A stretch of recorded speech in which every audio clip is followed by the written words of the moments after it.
Welcome to the OIW Podcast Network.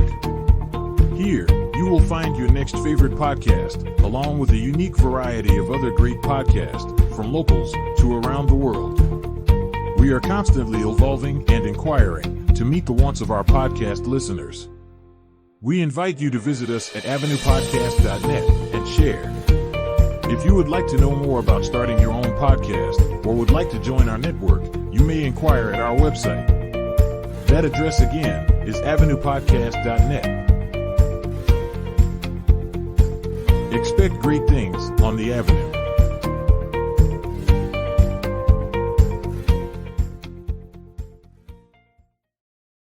You're now on the Avenue.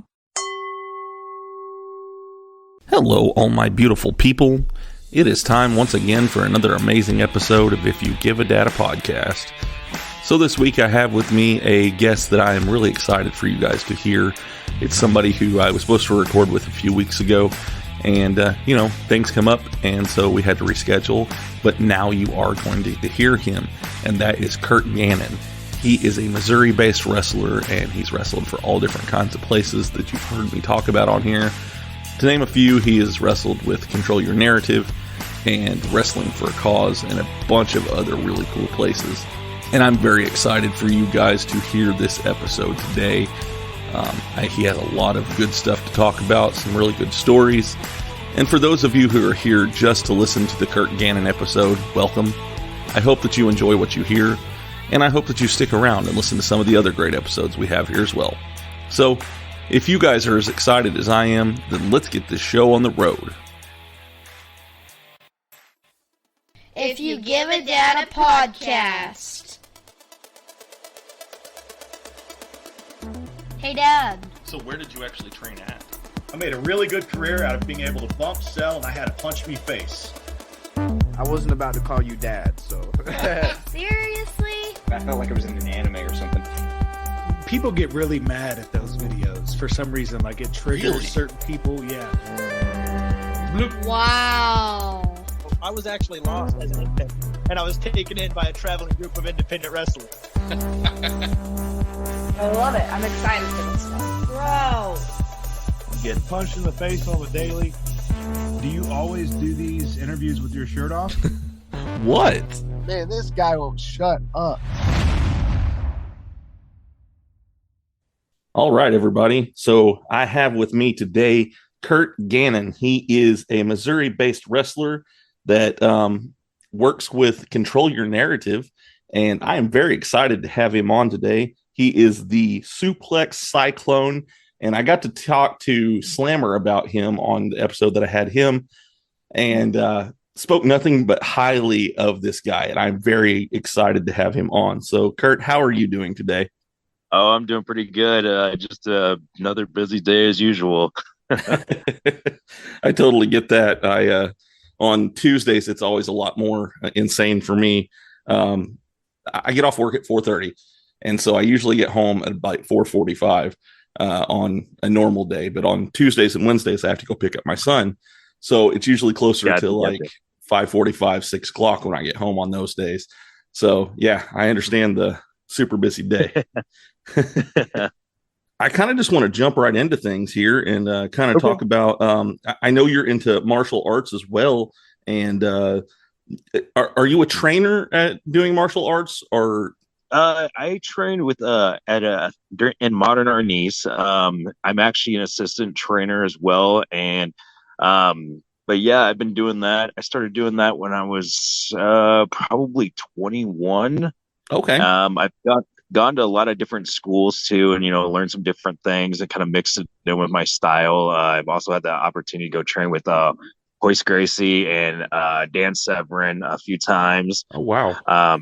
So learned some stuff from them for the grappling side, and yeah. So I really enjoy it, and it's something I try to incorporate in wrestling as well. And but yeah, it's probably another passion of mine just as much as wrestling. That's awesome. I know when I was, I think I was about 21 or so, and I had considered getting into wrestling and stuff. And one of the things that they asked me was, do you have a background in martial arts? with the school that I was looking at and everything. And I guess that translates over really well, having a martial arts background, because you know how to kind of roll and things like that. Yeah. Yeah, it kind of helps too.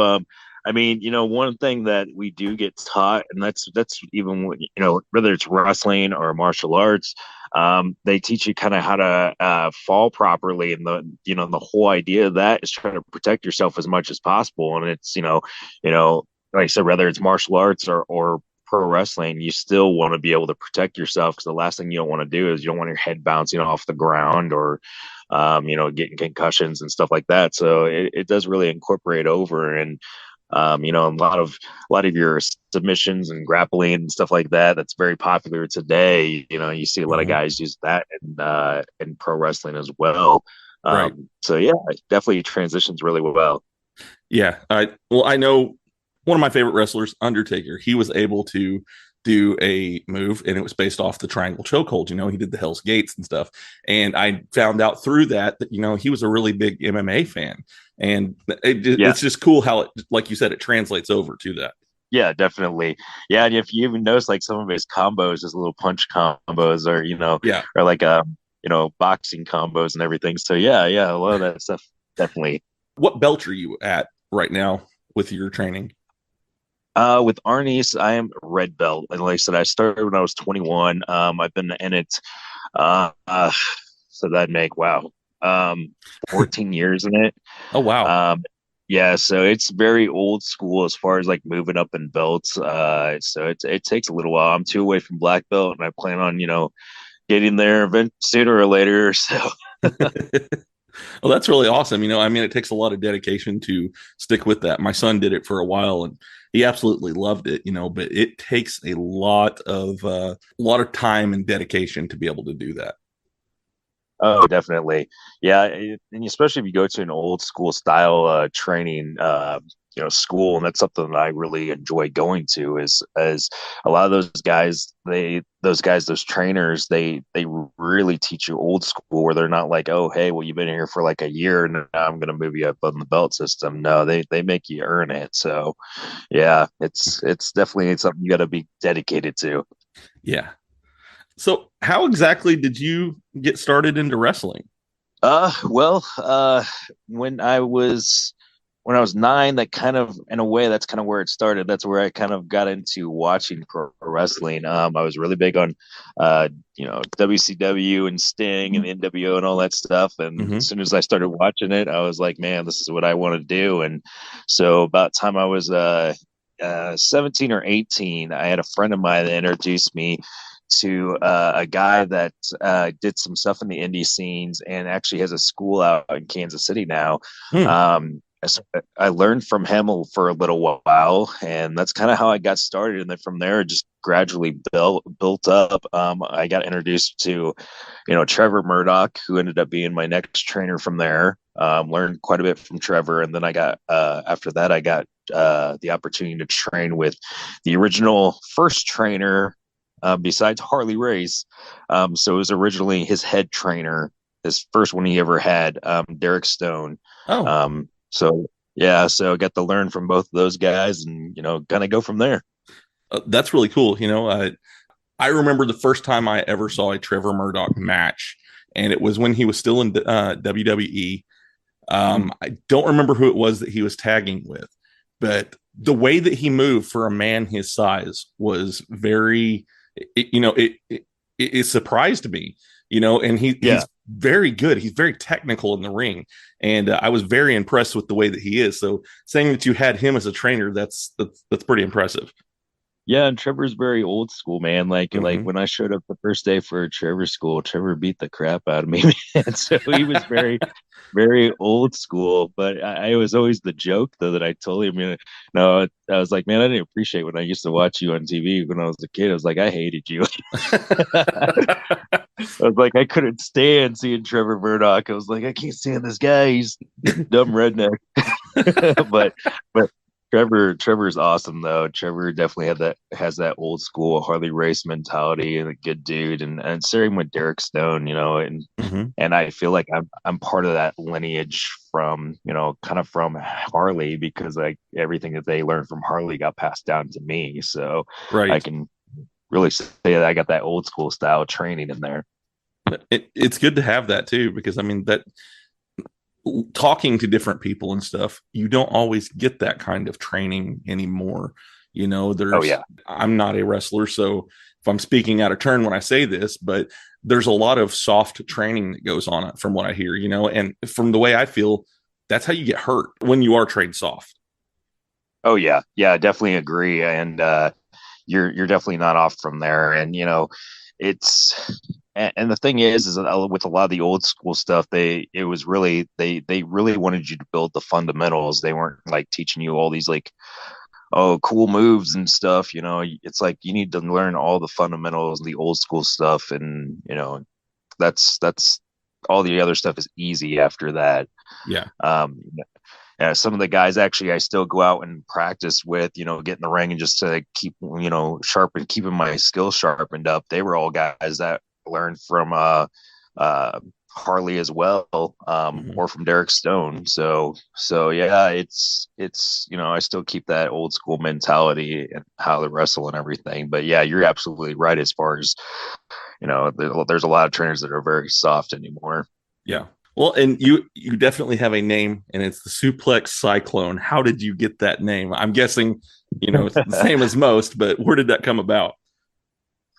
So I just started doing suplexes, man. I was like, man, I was a huge fan of like Taz and the Steiner brothers and all these guys that did suplexes. When I was a kid, Kurt Angle. So I was like, man, I really loved Taz. I was like, he's a shorter, stockier guy, kind of like me. Which I'm taller than Taz, by the way.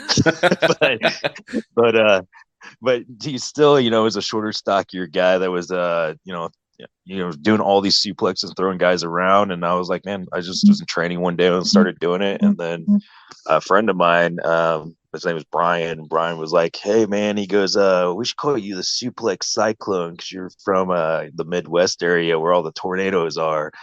And he goes, it makes sense. And I'm like, and he goes, and you're throwing people around like a cyclone. So I was like, okay, well, we'll stick with it.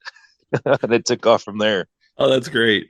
And for me, I love that style too. When you hear people who have the suplex style and stuff, I think of Kurt Angle, and when you think of Kurt Angle, you think of a wrestling machine, and so I love it. It's a raw power almost is what it feels like whenever somebody is being suplexed around the ring. You're pretty much just manhandling everybody. Yeah, exactly.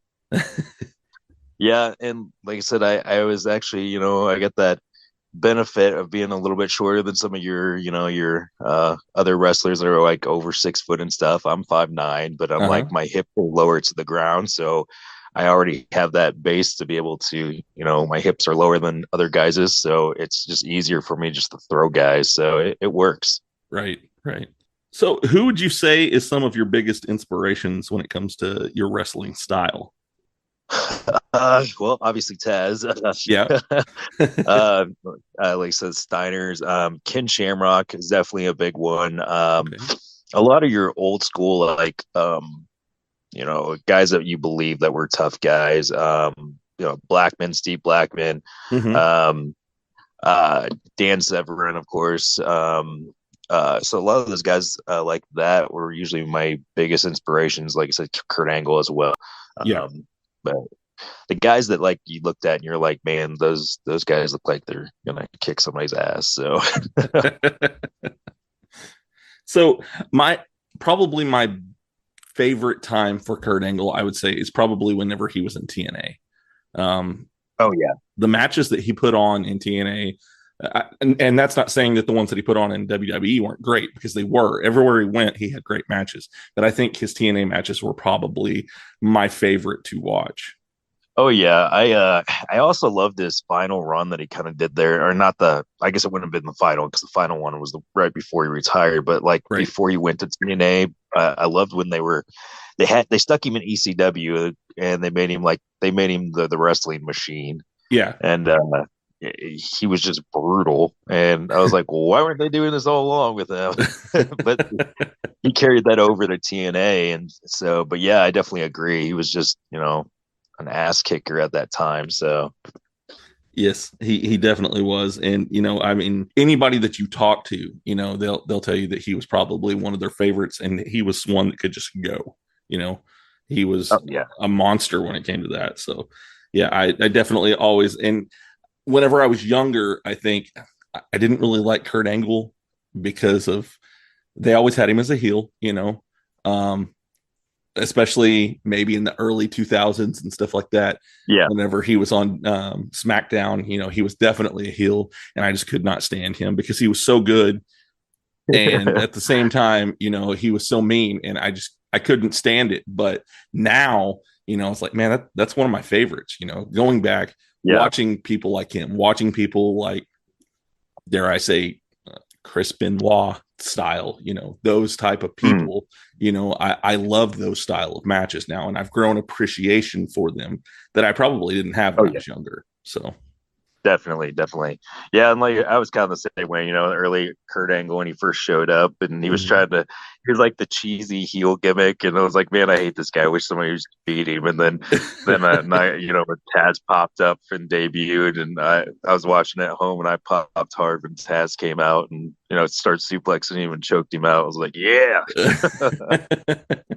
So you actually have a tag team with another guy that, I would love to get on here at some point, Leo Fox.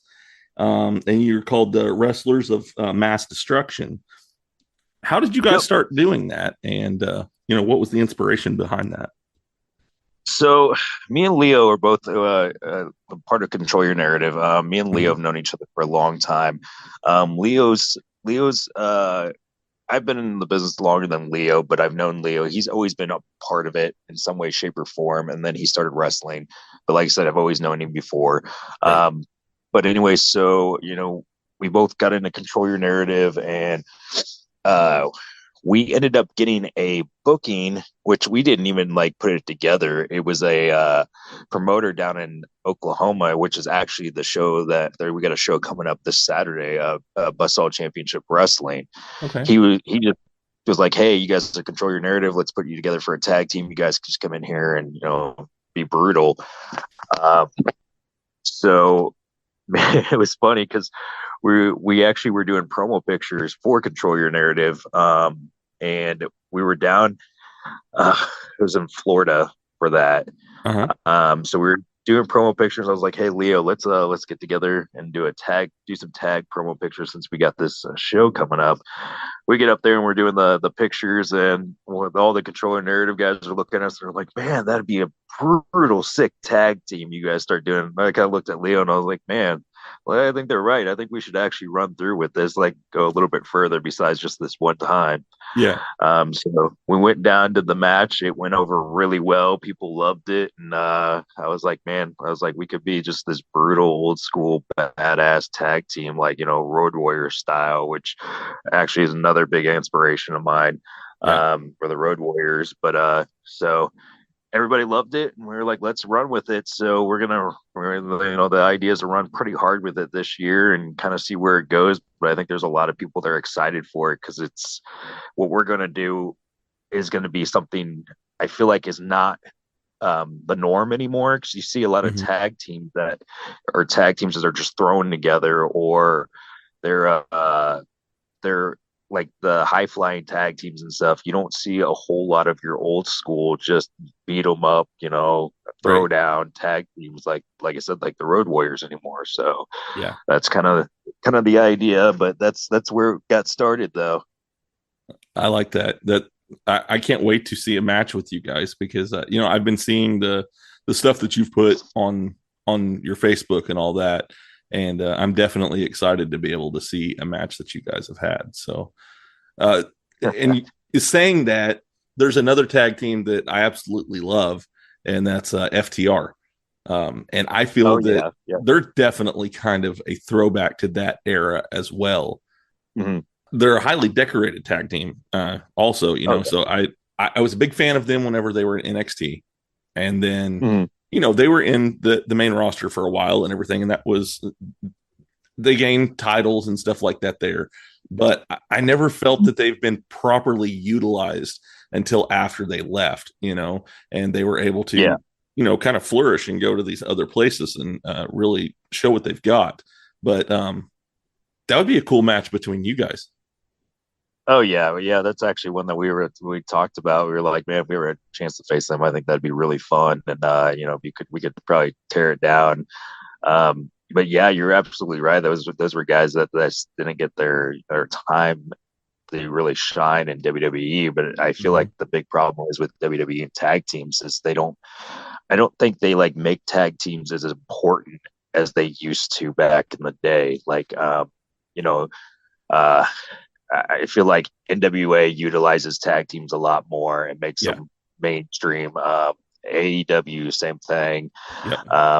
Those are places where they still main event tag team wrestling, which is just not as common in WWE anymore. I mean, look at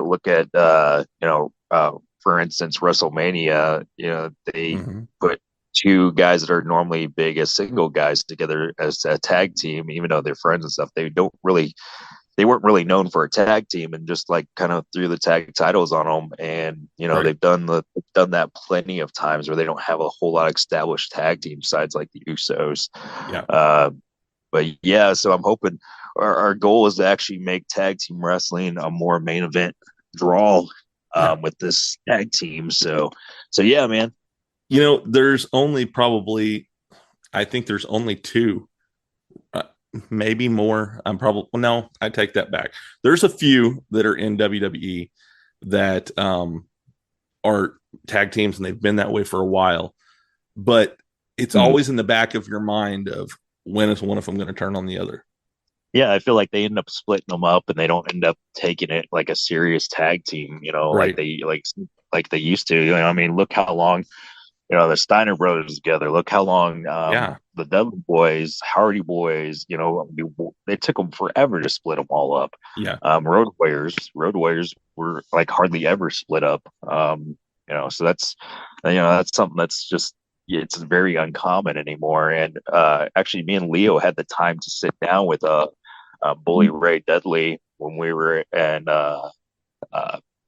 NWA. He kind of explained a lot to us, like, how that is, as far as that's just not something that's common anymore. So we got to have the opportunity to get a lot of advice from him.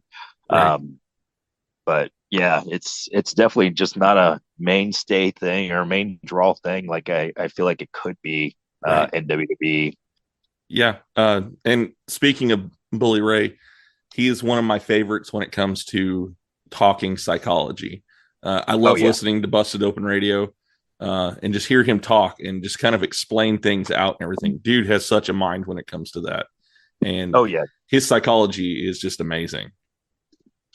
Yeah, and he's one of those guys too. He's got the old school mentality, the Harley style mentality of how to work things, and he'll get a lot of these younger guys that don't want to listen to him. And I'm like, well, he has a point though. So, I mean, he sat down with us for a good, like 30, 40 minutes and just kind of went over all kinds of things like tag team psychology and old school stuff. And it's stuff that you don't see today, but he goes, if you want to be taken seriously as a tag team, here you go. So, yeah.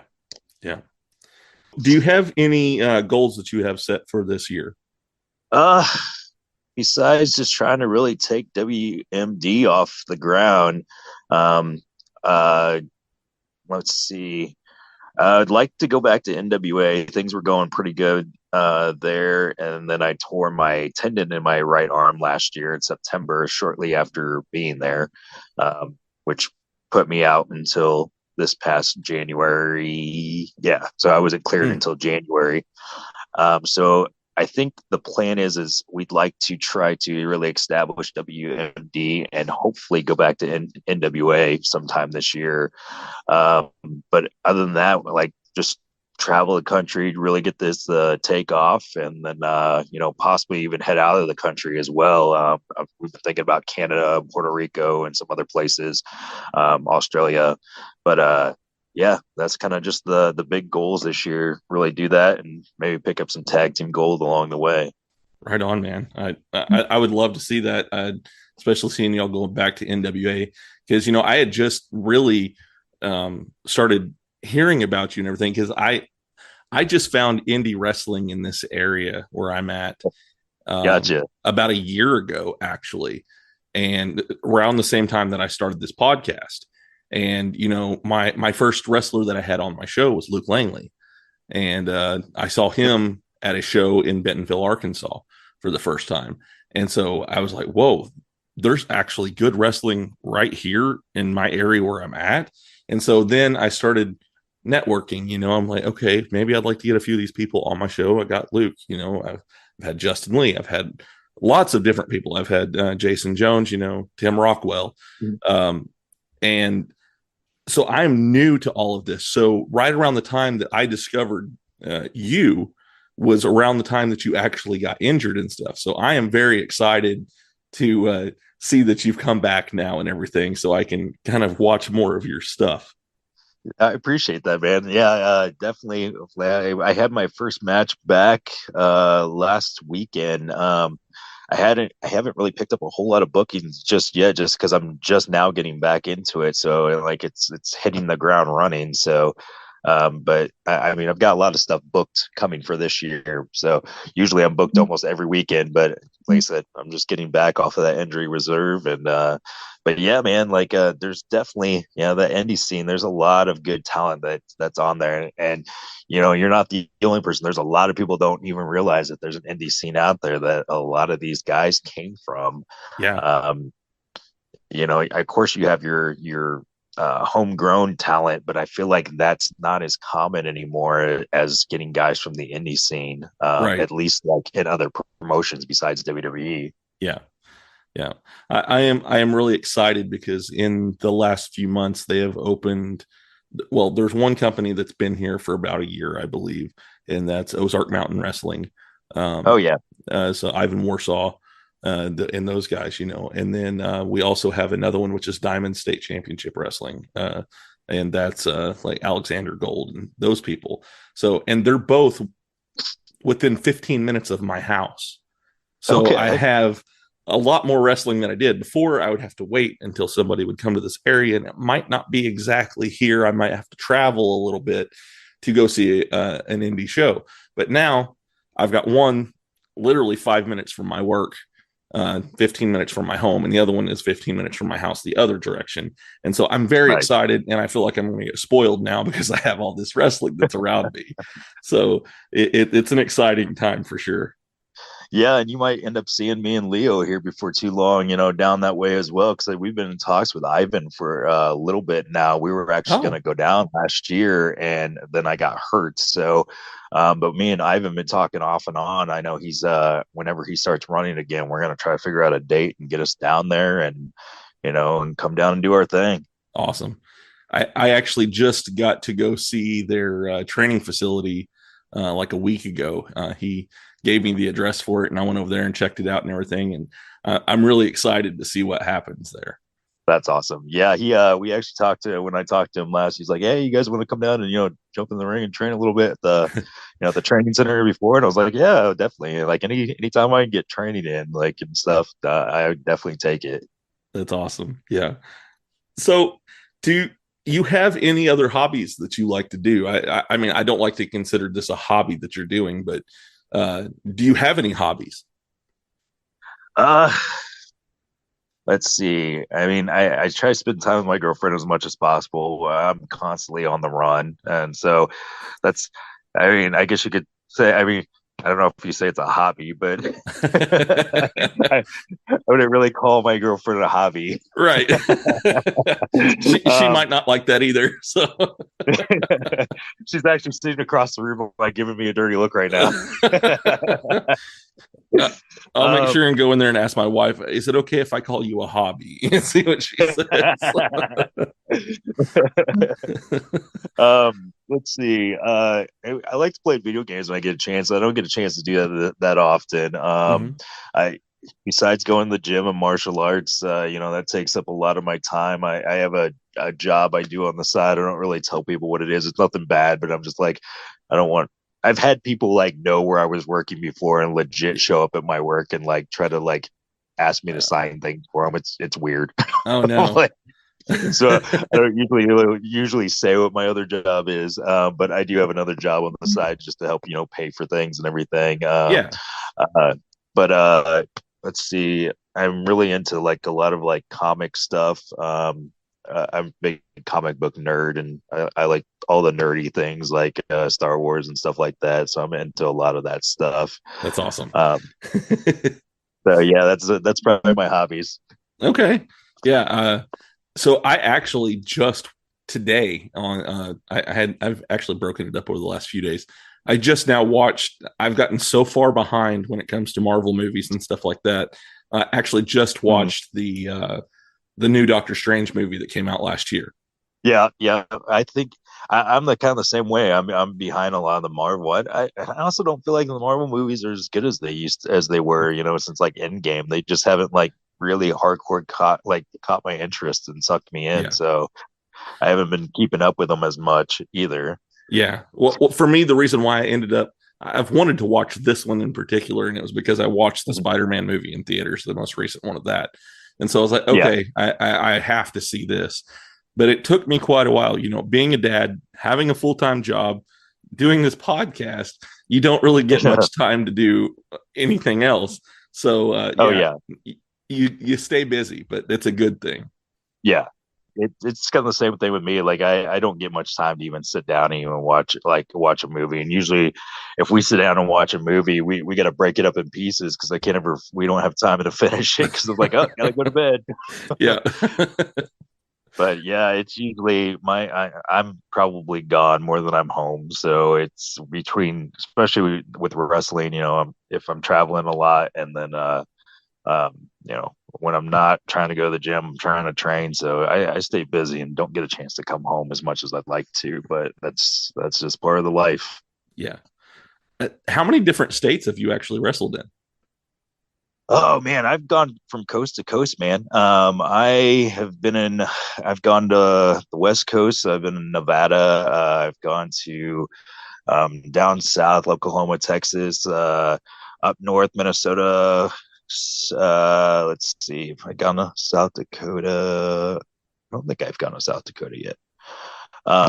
Let's see, Illinois, Iowa, New Jersey, Florida. A lot of places, man. Like I've hit quite a few of the states around here. I have a goal that I'd like to wrestle in every state, and the only thing that's hard about that is in some states wrestling's just not as big, and there isn't as many promotions that can go work for. Right. And it's I don't want to sound weird about this, but like.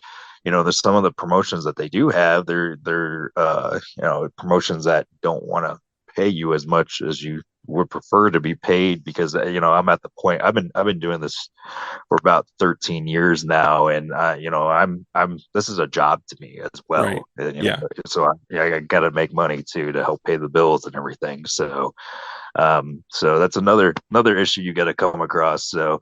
But yeah, I've been kind of all around the country, and like I said, that was kind of another reason too. We're going to try to get out of the country this year.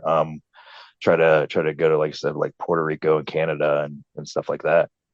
That'll be cool. That would be an awesome goal to be able to reach, and that's totally attainable. There's another guy that I want to get on here soon, and every time I try to book him, he's busy.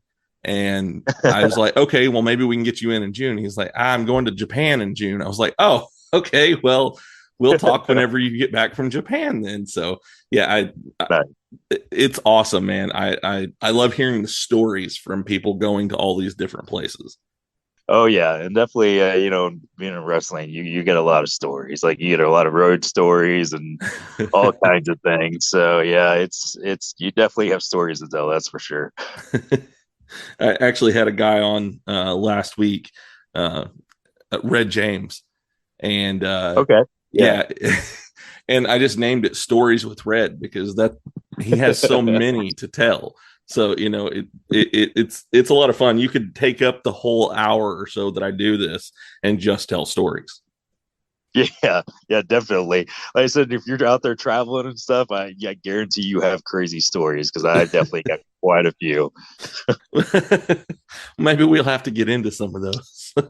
Oh yeah, I definitely have some. So they some things that I always tell people, I'm like, you'll never believe this. So what would you say is the craziest thing that's happened to you on the road? I think one of the good ones that really blows people's minds is I went to Memphis, Tennessee, for a few shows. So the first night I went out to Memphis, the guy that was booking the hotel for us, I show up to Memphis, and when he booked the hotel, he did not look up like the reviews and stuff on like where it was at and the ratings on the hotel and everything.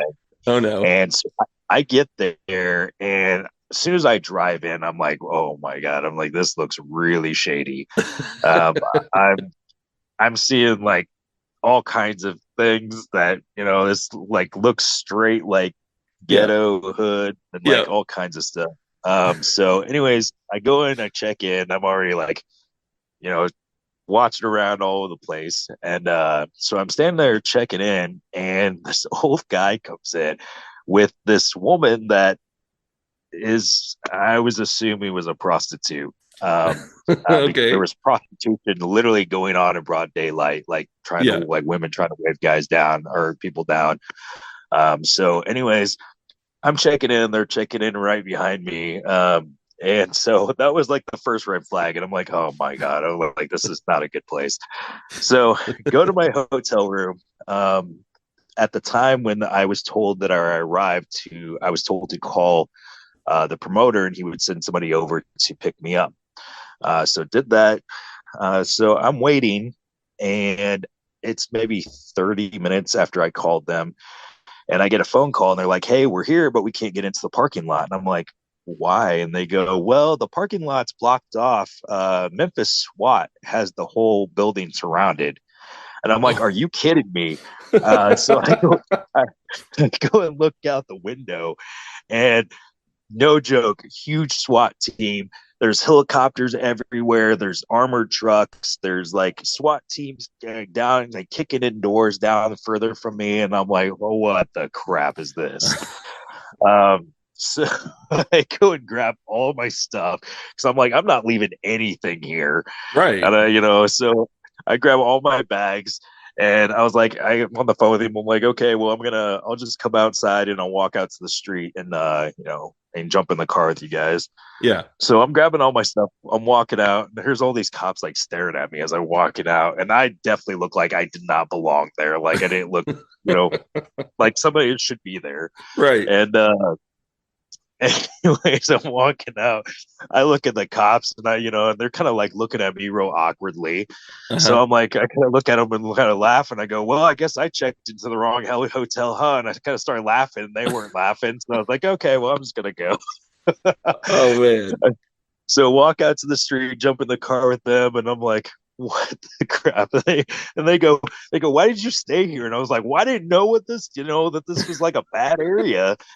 So the guy that booked it for me, he was supposed to be driving up, and I call him. I was like, dude, did you not look up like any of the reviews or anything on this place? Because I was like, I'm looking at the reviews now, and it's not good at all.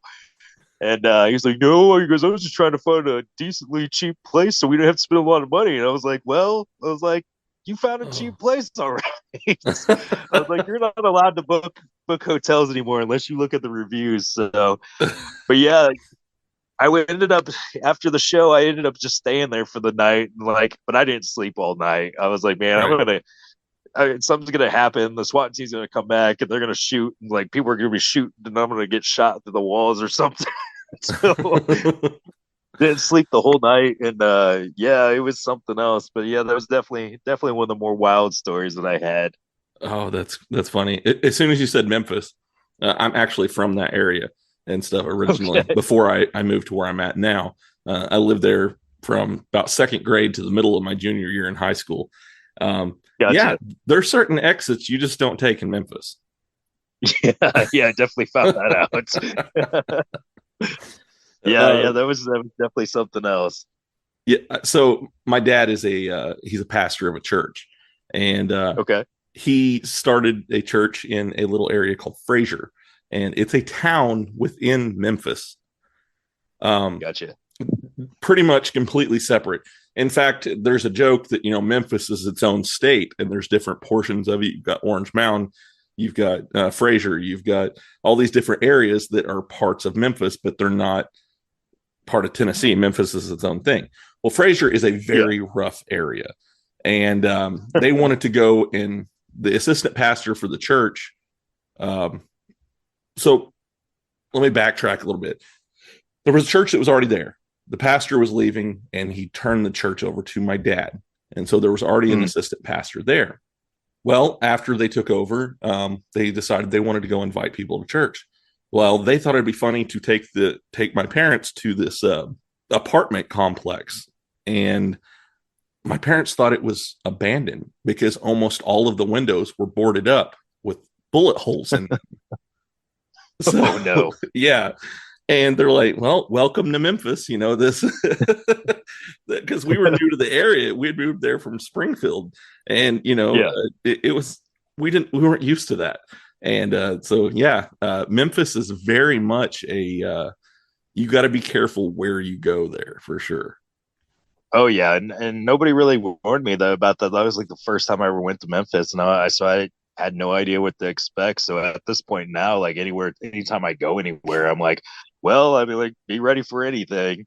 But like we had a show for Control Your Narrative out in Detroit, Michigan, and obviously I already knew what I was going to in Detroit, but yeah, it's one of those things where I'm like, I'm going to be prepared for wherever we go. That's definitely one of my more wild stories. I got a few others that could take up some time too, but yeah, that's definitely the biggest one. So I said, you don't really, that's not an everyday thing. Right. Yeah.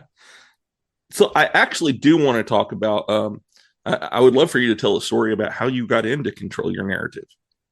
So Leo was actually already part of Control Your Narrative. My partner, he actually got in before me. Leo met EC3 at a show, and EC3 was big on Leo and brought Leo on for that. And me and Leo kind of were talking about it, and Leo goes, "Hey man," he goes, "I think your gimmick would fit great there. Your personality, your style, and because EC3 is a very old school mentality too, like Harley. He's really big on that stuff. So he's like, why don't you come out to like the tryout so they can see you down in Dallas, which was the weekend of Mania. Oh wow. Yeah, so it was literally about a year ago when I went down for that. Drove down there, did my tryout, my promo and everything, and it went very well. tunnA talked to EC3 after the event via email. He invited me back out again to the next show that ended up going to is Ohio, Cleveland, Ohio. So went back out to that one, and kind of just snowballed from there. So went out to that one, and then went from there to I think that's where we went to Detroit next, and then we went to Wisconsin as well. And so Leo was a big part of getting me on. He kind of told EC3, hey, he was like, really check this guy out. I think you'd like him. Yeah. And so that's kind of how that went. That's really cool. It's good to have friends that can help you in those situations for sure. Yeah, for sure.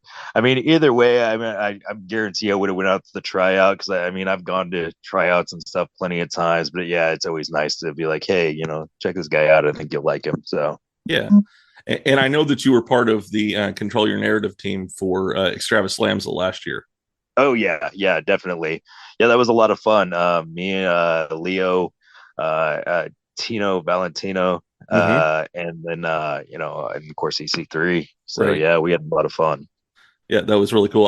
I was sad that I actually missed that and everything, but that they have something like that every year. I know they have Extravaslams that's coming up this year as well, and they've started advertising for it. So it's actually turning out to be a pretty big deal. So I love Tim Rockwell and Wrestling for a Cause. I love what they do over there. Oh yeah, definitely. Yeah, it's and those shows have been really picking up every time they do them. So yeah, it's definitely a big draw. Like last year, we packed out that house. It was pretty awesome. Yeah. So I've got a few quick fire questions that I wanted to ask here. Okay. What is your favorite match that you've had? Favorite match? Honestly, I don't really have a favorite. I'm like the most critical. I think I'm my own worst critic. I literally hate all of my matches. Oh, so I if I could pick one, maybe the one where where we did it, with EC3 and Leo and Tino, just because it was so fun. But I'm just so critical. Like I always watch my matches back, and I'm like, man, I could have did this better, did that better, and I just I've never really had a favorite match for the most part. I get it. Doing this, I get it. Sometimes we are our own worst enemy when it comes to that. So what would you say is your favorite feud that you've been in? I mean, the one I did with Slammer was fun because Slammer is a fun guy. Like he does the whole Hulk Hogan gimmick. Right. So that was a lot of fun. And, at first because that was actually when he debuted at Newbury Wrestling. I don't think the people really knew how to take him. They were like, because I think some people were cheering him and some people were booing him because they were like, what is this? But they started really taking to him. But they wanted to see me kill him though that first match. But it was a lot of fun working with him. That's probably really the only one I can really think of that I had a lot of fun doing, just because, like I said, it was fun just working with him because it was so easy just to do the stuff and everything. So yeah. Yeah, I really like Slammer, and you can tell he has quite a large fan base now with what he does. And whenever I had him on, his download numbers shot up very quickly. I was like, oh wow, and seeing the way fans interact on his page. And he has a unique way of doing it. He kind of mixes it with his actual job and his wrestling, and it works really well with what he's doing. It keeps people interactive with his social media. Oh yeah, and and the fact that he's got Hulk Hogan, actually Hulk Hogan's permission to do the gimmick that he does too. Yeah, which is really cool. I think even Hulk Hogan follows him on social media and stuff. So. That's really cool. I wish Hulk Hogan followed me on social media. that was my first big wrestling. The one that I was my first hero when it came to wrestling was Hulk Hogan. Yeah. I think that was most of ours. Because you're right around the same time period as me, so you probably grew up with the the red and yellow Hulk Hogan and stuff. And man, I loved it.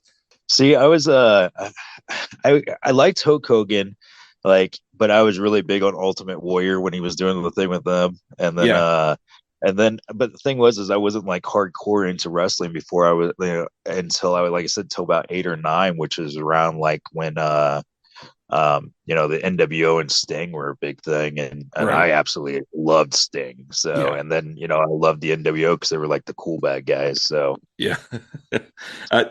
See, I remember WCW before it turned into Nitro, and my uncle is the one who got me into wrestling and stuff. And we used to have the old trading cards, and I had the Steiner brothers, and I had the old flat top haircut surfer Sting. I had all of that stuff. And in fact, I also had, and man, it kills me that I don't have this anymore. I had 2 wrestling buddies. I had a Hulk Hogan one and an Ultimate Warrior wrestling buddy. And if I had those now, man, those things are worth a lot.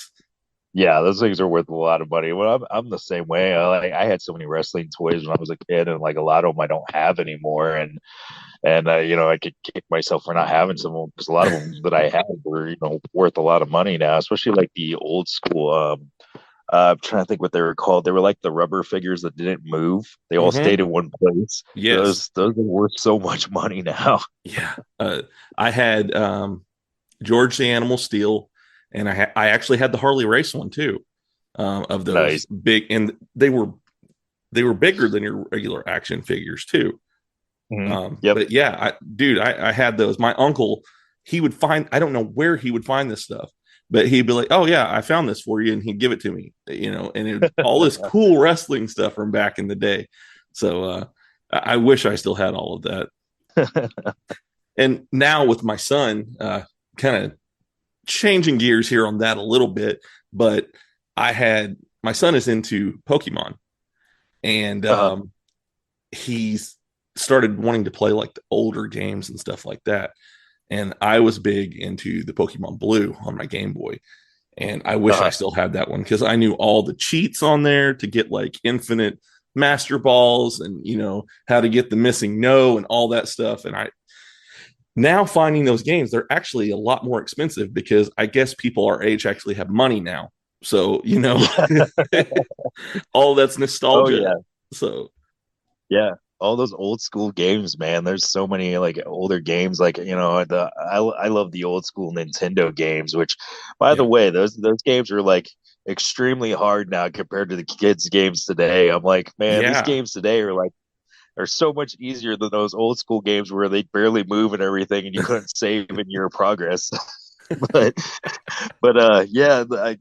I love those old school games. But yeah, a lot of them, like I've got an N64, and I've got some of the old games from that are worth a lot of money, and so yeah. So my son's a retro gamer, and I love it because he wants all these older game consoles. And so for Christmas this last year, he won a Nintendo 64. And awesome. It sounds cooler than it actually is, but I have a guy when it comes to my games and stuff like that. And awesome. he like refurbishes, and he finds old systems that are broken and fixes them, and then he sells them. And he gave me a really good deal on a 64, and I was able to get a couple really cool games with it and stuff like that. And one of them was Super Smash Brothers. And we have been playing that a lot. This last weekend, we probably spent 2 or 3 hours just playing Super Smash Brothers. And whenever I'm playing it, I use Link, and he doesn't want me to use that anymore because I beat him way too often with that. So that's awesome. Yeah, and like the old N64, man, they had some of the best wrestling games like ever, in my opinion. Oh yeah. The No Mercy game, dude, that was probably one of my favorite ones. Yep, and then WrestleMania, the WrestleMania one they had, and what was it, NWO versus, or it was like WCW versus NWO versus the World. Yeah, that was a killer game, man. There's so many of them, and I would love to find those. I sometimes I do come across them, but they're like $65 for one game. I'm like, man, that's as much as a game on a brand new system now. Oh yeah. And I've got all of them except for the No Mercy, man. The No Mercy is hard to find, and if you do find it, like you said, it's expensive. So yeah. Another one. Were you into the Zelda games whenever you were playing it? Oh yeah. I still play the Zelda games now. Like I got a Switch that I play even the new ones on. So whenever I got a Switch, I actually the first game that I got was the remake of Link's Awakening. Yeah. And I think that's probably one of my favorite ones to play, just because I was a bigger Game Boy player than I was anything whenever I was younger. So getting that on the Switch was a lot of fun. I beat it probably way quicker than I should have. I was like, okay, I'm done. And my wife's like, really? Already? I was like, yeah, I probably could have been doing other things when I was just sitting there playing that. That's awesome.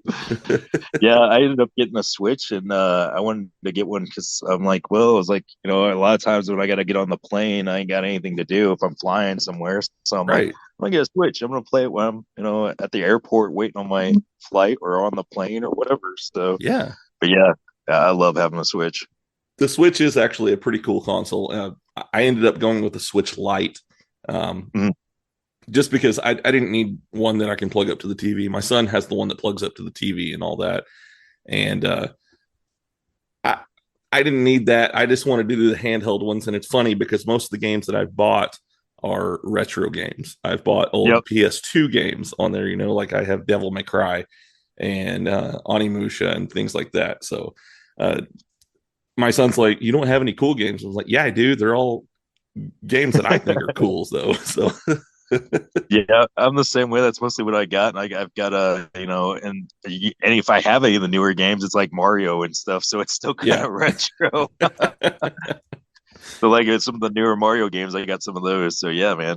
Yeah, Mario never gets old though. They've got so much cool stuff that's come out with that. So it never gets old for you.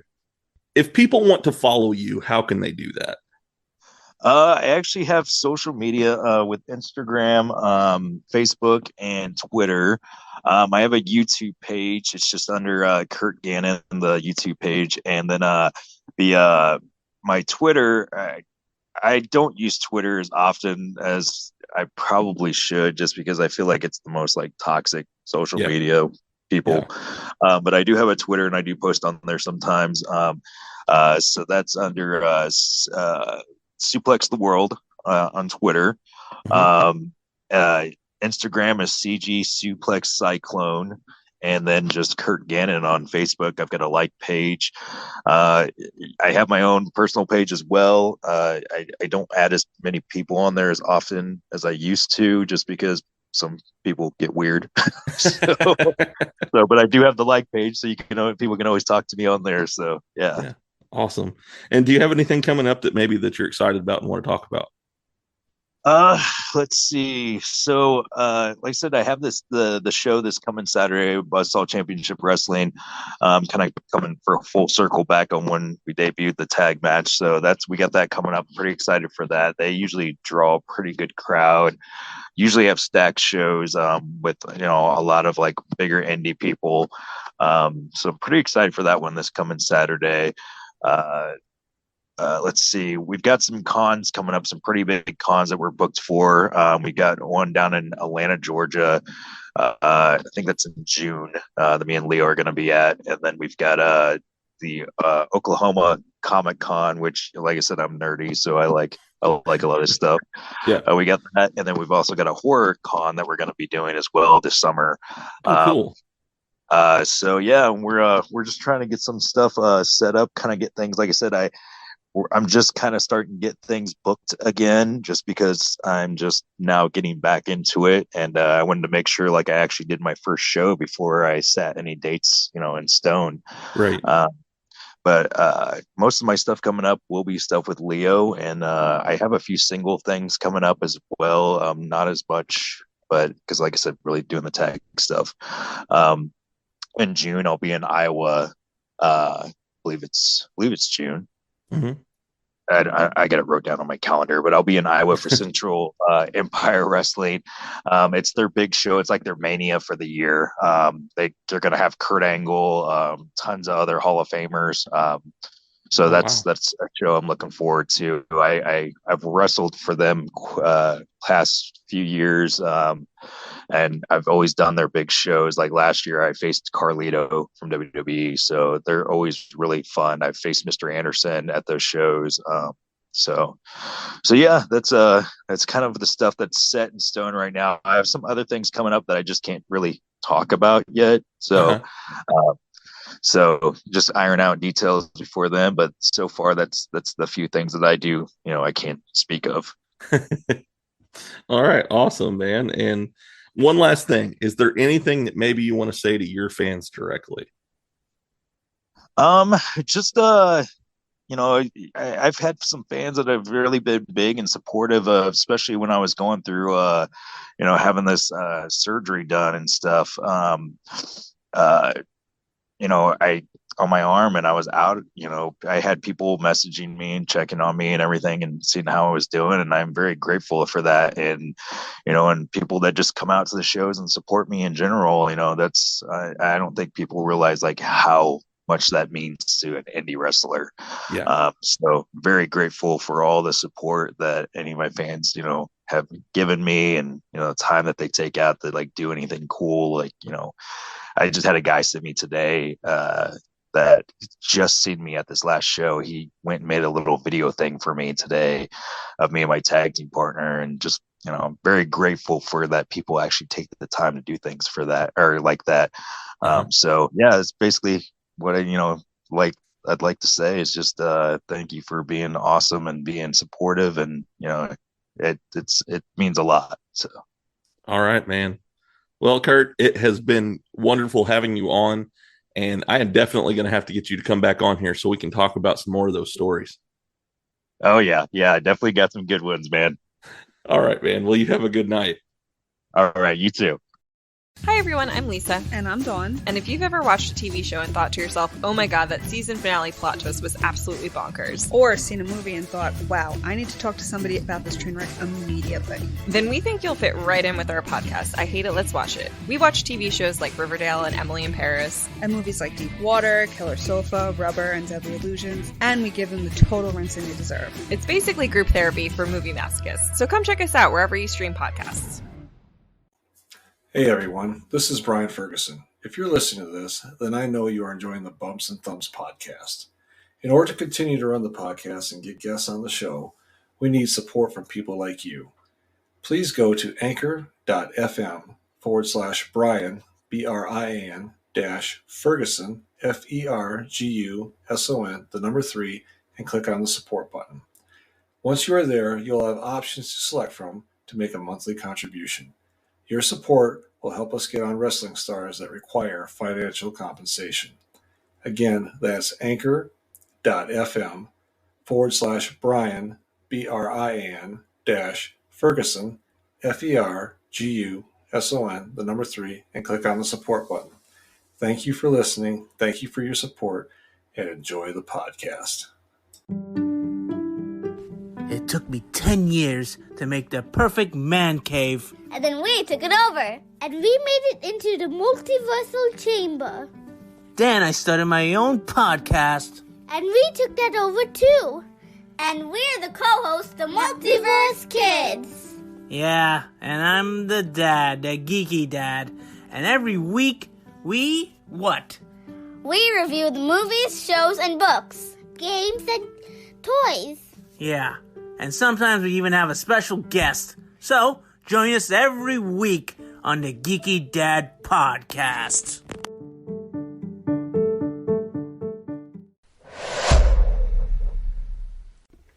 All right, everybody. I hope that you enjoyed that episode with Curt Gannon.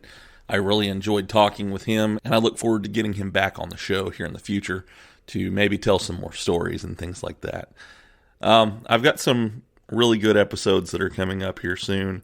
The next one that you'll be hearing is a returning guest. He's one of my favorites, and you guys have heard me talk about him lots on many of my wrestling episodes, and that is Justin Lee. He is back.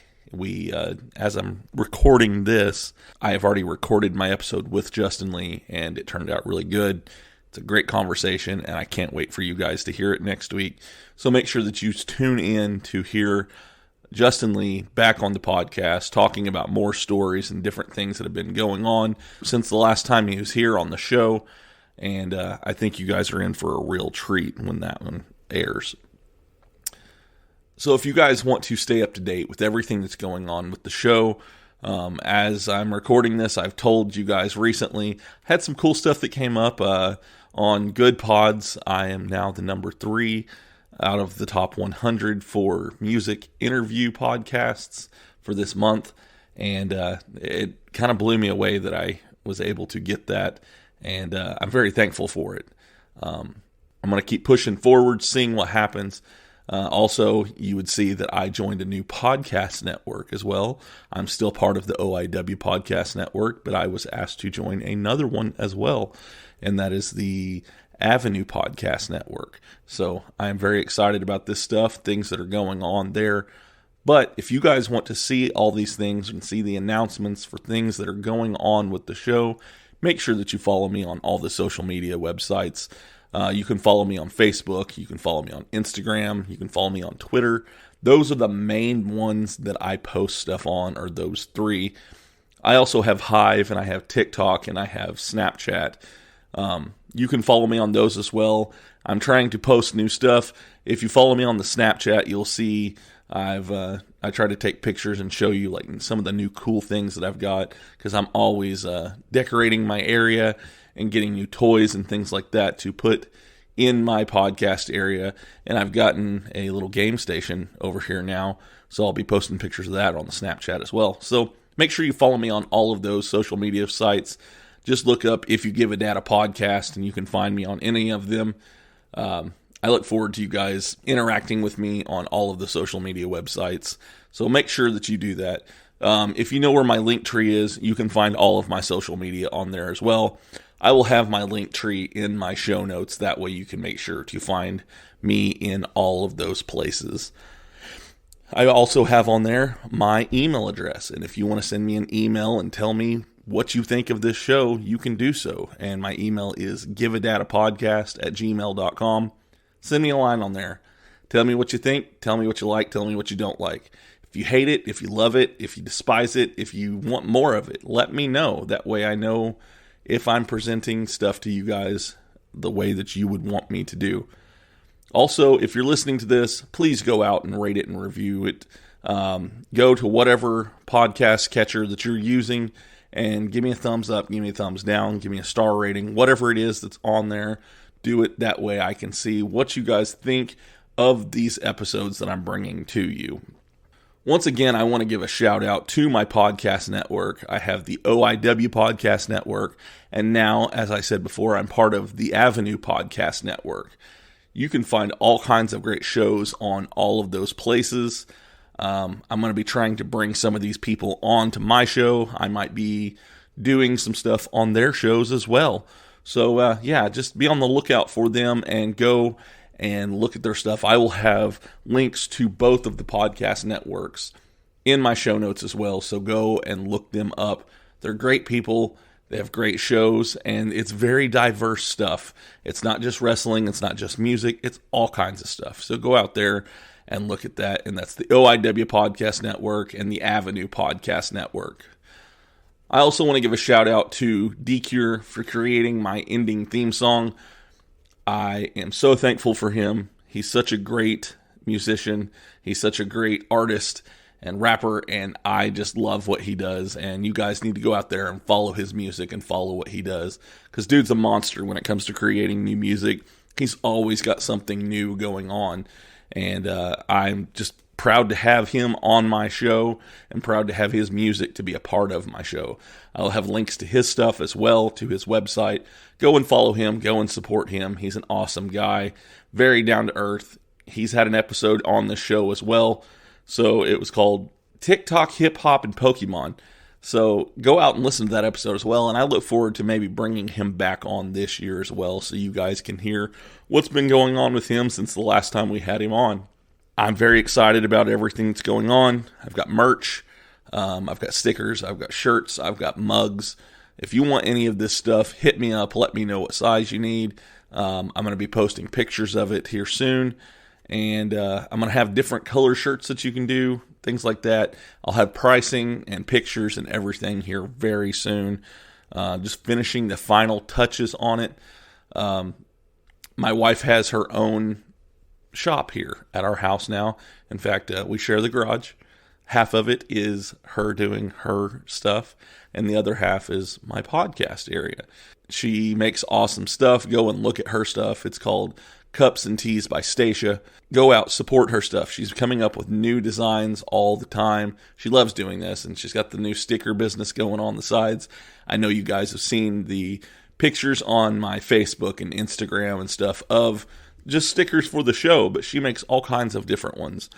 You send her a custom design, she can get it made for you. So yeah, go and look her up. Look up all these people that I have mentioned here today. I've got awesome people that I've surrounded myself with, and I continue to be thankful for all of them. And I want to continue to shout it from the mountains how awesome these people are. So I love you guys. I hope that you have a wonderful week, and I will see you next time. Bye.